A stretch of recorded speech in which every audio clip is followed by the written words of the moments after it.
Around 62 AD, Seneca, advisor to Emperor Nero, one of the wealthiest men in Rome, was writing a letter to his friend Lucilius.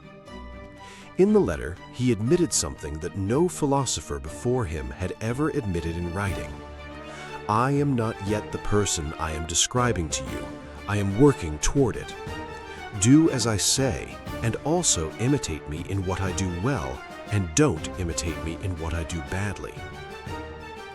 If you have ever felt like a hypocrite, preaching discipline while struggling with it, knowing what you should do and consistently not doing it, believing one thing and living something else, Seneca is the philosopher for you.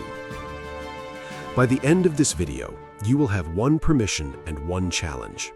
The permission, the gap between what you believe and how you live, is not a disqualification. The challenge, you have to be honest about it. Seneca was the wealthiest Stoic. He was also the most honest about the contradiction. And that honesty is why we are still reading him 2,000 years later.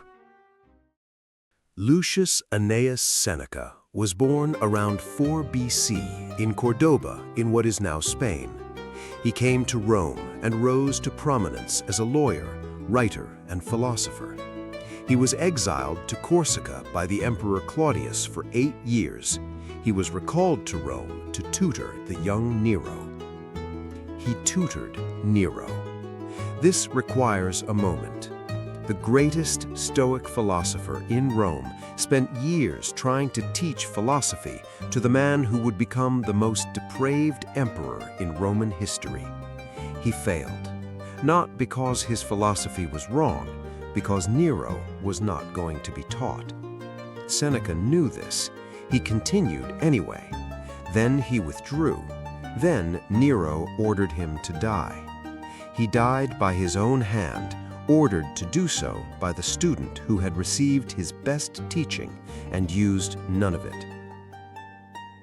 The life of Seneca is the most human of the 3 philosopher lives in this series, not because it was lived most purely, because the gap between what he believed and what he managed to live is the most honestly documented.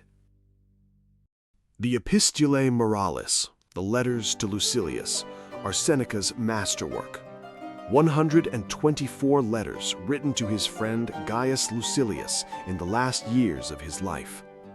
They are unlike any other philosophical text from the ancient world because they are written in full awareness of the author's own imperfection.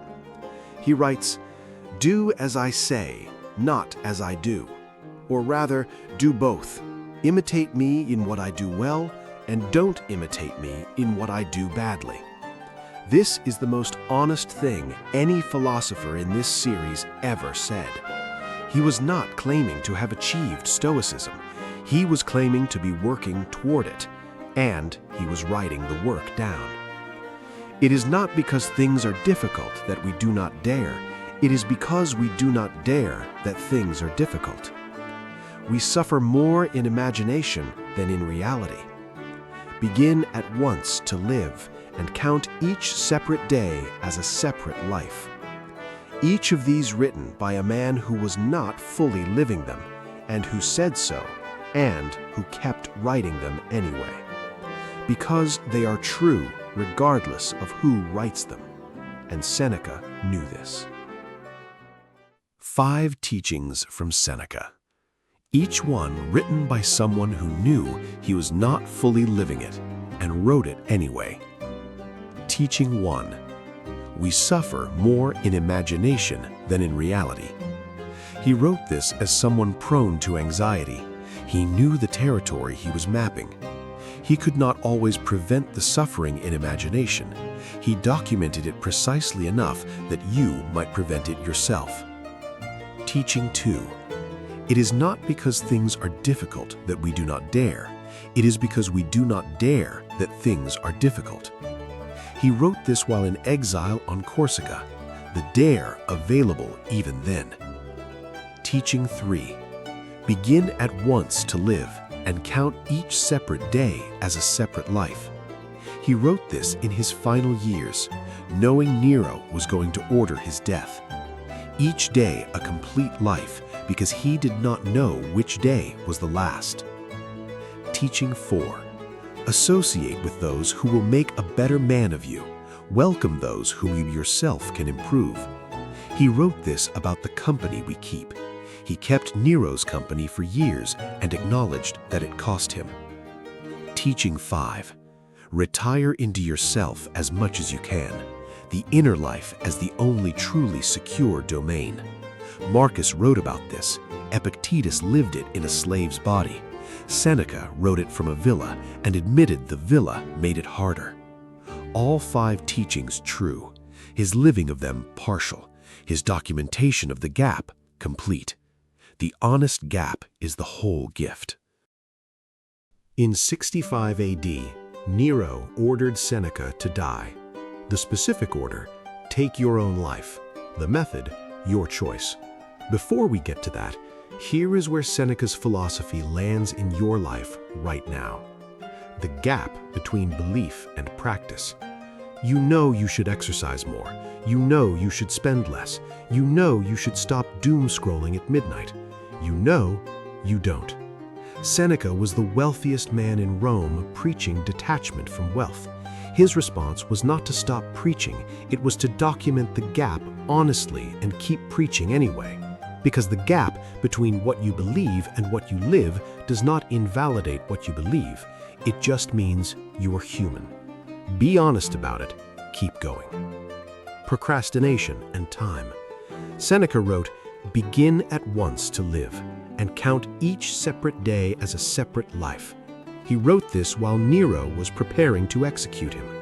If you are waiting for the right time to start, the right conditions, the right mood, the right moment, Seneca would say, this day is the life, not the preparation for the life itself. What would you do today if this were the whole thing? Anxiety about the future. We suffer more in imagination than in reality. The thing you are afraid of has not happened. You are living through the imagined version of it, which is always worse. The real version, if it arrives, will be survivable. Seneca faced execution. He was calmer in the bath with a blade than you are lying awake imagining the email that hasn't arrived yet. Now, back to 65 AD and the order from Nero. Seneca had been preparing for this his entire philosophical life. He chose the bath. He opened his veins. The accounts describe him calm, speaking philosophy to his friends, dictating his final thoughts, thinking about what to say rather than about what was happening to his body. He died better than he lived. Not because his life was bad, because his death was excellent. The philosophy was real. The gap was real. Both were true. He proved the philosophy at the moment it cost the most. The permission Seneca gives you, the gap does not disqualify you. The challenge, you have to be honest about it. The honest gap produces the teaching. The pretended resolution produces nothing.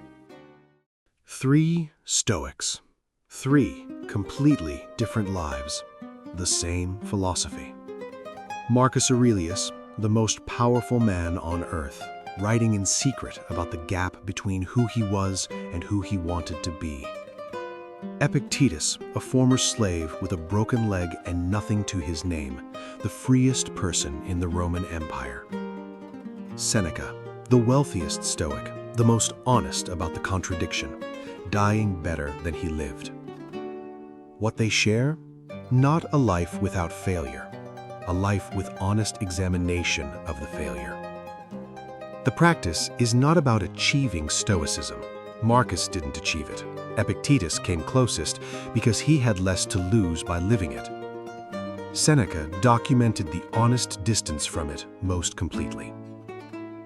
The practice is about returning to it every day, with the wax tablet, with the distinction between what is and is not in your power, with the honest letter to someone about the gap between what you believe and what you live.